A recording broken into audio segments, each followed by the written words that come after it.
Otherwise నాకు చెప్పండి, ఇప్పుడు ఎవరు రాళ్ళు కవిత విషయంలో చెప్పండి. కవిత నిన్న వ్యాఖ్యల విషయంలో మీరు గతంలో బీఆర్ఎస్ ఎంపీగా కూడా పనిచేశారు. ఇక్కడ దాకా వస్తుంది పరిస్థితి అని అనుకున్నారా మీరు? మీరు బీఆర్ఎస్ ఇన్సైడర్, ఉద్యమ సమయంలో బీఆర్ఎస్ లోనే ఉన్నారు. వాళ్ళ కుటుంబంలో పరిస్థితి ఇక్కడ దాకా వస్తుందని అనుకున్నారా మీరు?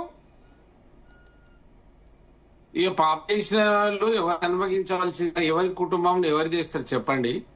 ఇదే ఉల్టా పల్టా టాపిక్. ఇది పెట్టిన డిబేటే అంత పెద్దగా ఏదో చర్చించి మన నోరు ఖరాబ్ చేసుకుంటూ తప్ప దీంట్లో వచ్చిందే ఉన్నది చెప్పండి మీరు. హలో, చెప్పండి చెప్పండి. దీంట్లో వచ్చింది ఏమున్నది సార్? ఇప్పుడు దొడ్డునంత బర్రె అని ఆ రోజులలో రాజుల పరిపాలన ఉండే, ఇప్పుడు కొద్ది రోజులు దొరల పరిపాలన వచ్చింది. అది ఆమె అంటది కదా సార్, కర్మ హిట్స్ అని.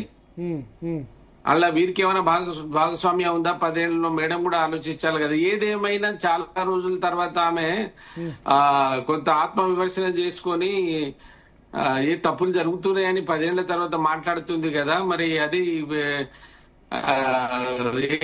ఎటు దారి తీసి 10 ఏళ్ళు మాట్లాడలేదని ఎవరైనా క్వశ్చన్ అడిగితే కూడా మేడం దగ్గర ఏమైనా సమాధానం ఉందో చెప్పాలి. వాళ్ళు అడుగుతారు కదా ఎవరైనా, ఏమమ్మా 10 ఏళ్ళు ఉన్నావు, 10 ఏళ్ళు మీ నాన్న ఏం కనబడలే, అక్కడ ఇంకో శనీశ్వరుడు ఉన్నాడంటాను, చాలా మంది ఉన్నారంటే వీళ్ళు అందరూ 10 ఏళ్ళు ఉన్నారు కదా.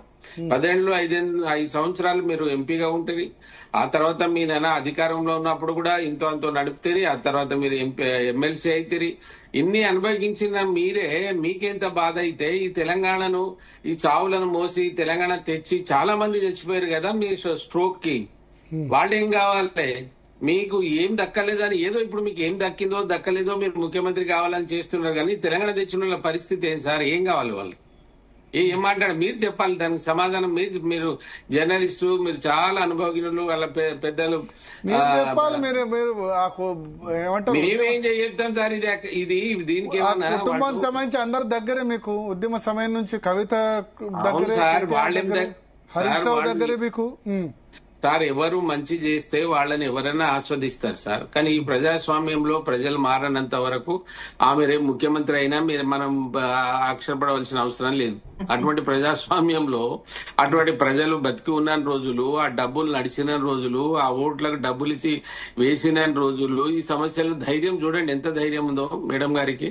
నేను ఎట్లా ముఖ్యమంత్రి అవుతా అమ్మా, మీ పాత్ర ఏందో ఈ తెలంగాణలో, మీరేంది తెలంగాణ వచ్చినాక 10 ఏళ్ళు ఏం చేసిరు, ఎందుకు వెనక పోయిరు, అది విమర్శనం చేసుకుని ప్రజలకు ఏమైనా తప్పు చేస్తే మేము తప్పు చేసినాం, తెలంగాణ ప్రజలు మమ్మల్ని క్షమించామని అడిగేది పోయి ఈ న్యూస్ సెన్స్ అంతా ఏంది బయట చూసే వాళ్ళకి కూడా అంత ఏం పెద్ద అంటే నేను బీజేపీ పార్టీ నాయకుడిగా కాకుండా ఒక ఉద్యమకారుడిగా నాకున్నటువంటి అనుభవం, నేను తెలంగాణలో ఇప్పుడు చూస్తున్నది మాట్లాడుతున్నా.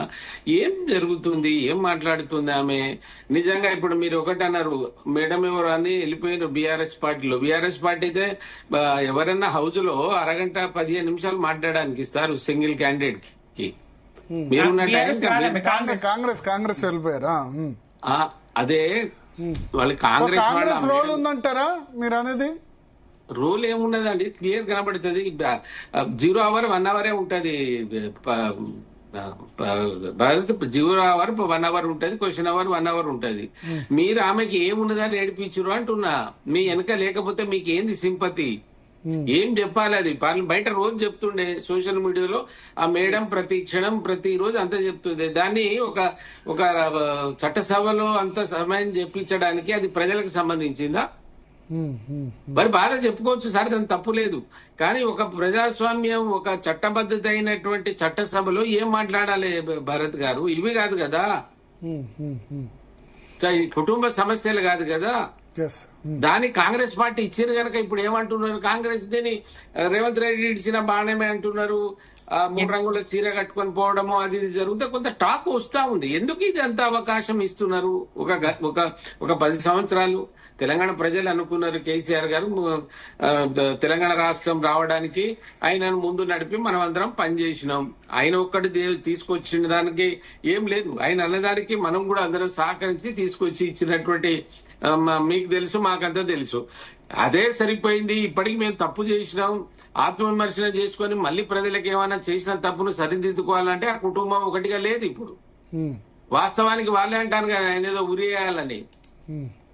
ఉరియాలి అంటున్నారు కదా, మీరు తెలంగాణ ప్రజలకు ద్రోహం చేస్తే నిజంగా ఉరియాలి కదా, మరి కేసీఆర్ ను ఉరియాలనా ఇప్పుడు ఎవడేయాలి? చేసిపోయినావు కదా నువ్వు. ఎంతమంది పాపం తగులుతుంది, తగలదా? ఏం పాపం చేసిన, ఉద్యమాలు చేసినటువంటి వాళ్ళు మీకు ఏం పాపం చేసినావు? ఇంక్లూడింగ్ నేను కూడా అడుగుతున్నా, ఏం తినిపోతే మీ పేరు మోయలేదా? తెలంగాణ రాష్ట్రానికి ఏమైనా పథకాలు తేలేదా? అన్ని రకాలుగా చేసినటువంటి వాళ్ళను మీరు ఆదుకోకుండా ఇవాళ మీ ఇంట్లో 10 సంవత్సరాలు ఉన్నటువంటి నీ బిడ్డ ఇవాళ బయటకు వచ్చి మాట్లాడడం ఏంది? కాంగ్రెస్ కు సంబంధం లేదు. లేకపోతే Kavitha is not a simple candidate. ఇప్పుడు ఏంటిది, ఆమె ఒక చట్టసభలో ఉన్నటువంటి 5 ఏళ్లు ఎంపీగా పనిచేసింది, ఇప్పుడు ఎమ్మెల్సీగా ఉన్నారు. ఆమె వీళ్ళు దొంగలు, వీళ్ళంతా లంగాలు, వీనికి ఇన్ని భూములు ఎక్కడి, ఆయనకి ఇన్ని పేర్లతో సహా చెప్తే ఎందుకు స్పందించదండి?